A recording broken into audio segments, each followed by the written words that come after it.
did not get along with my parents at all, and I had to go move in with my grandmother, my dad's mom. And this woman had a heart of fucking gold, and she was poor as fuck. She was literally on like Social Security. She had no fucking stability, but she had a fucking heart of gold, and I loved her to death, and she accepted me for who I was. She accepted my kind of unruly artistic ways. So I would go there, and I lived there for a couple months. And when I was there, I was 16 years old.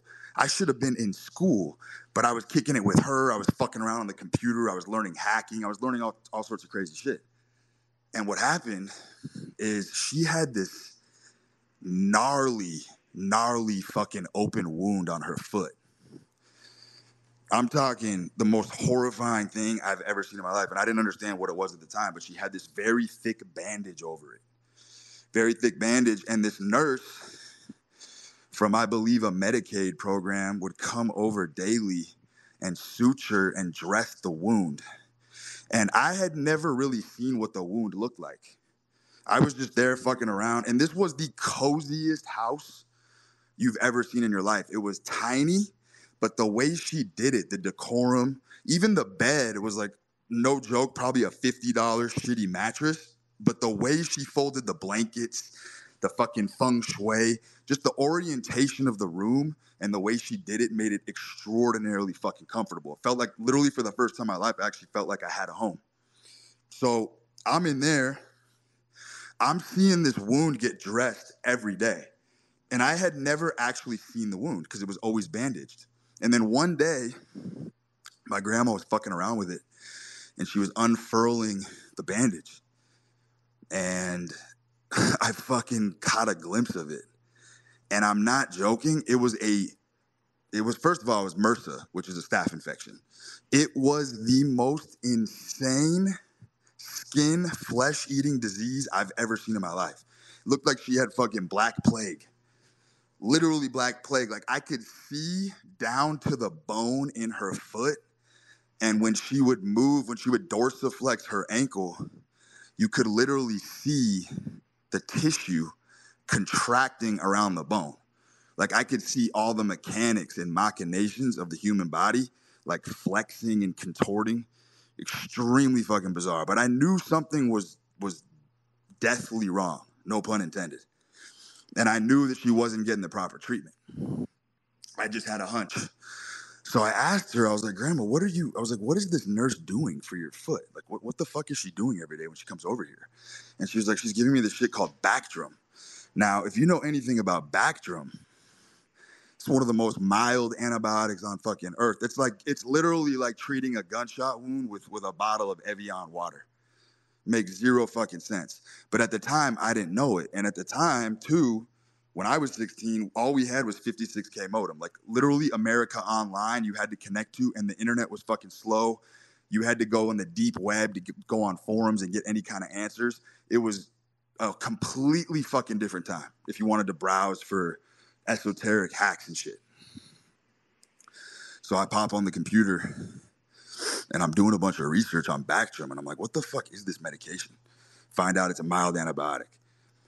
Boom, start stumbling across the dark web. Boom, start logging into forums, making an anonymous account. I'm shooting out questions and shit. I'm firing shit through Egypt. I'm firing shit through the fucking Tiber River.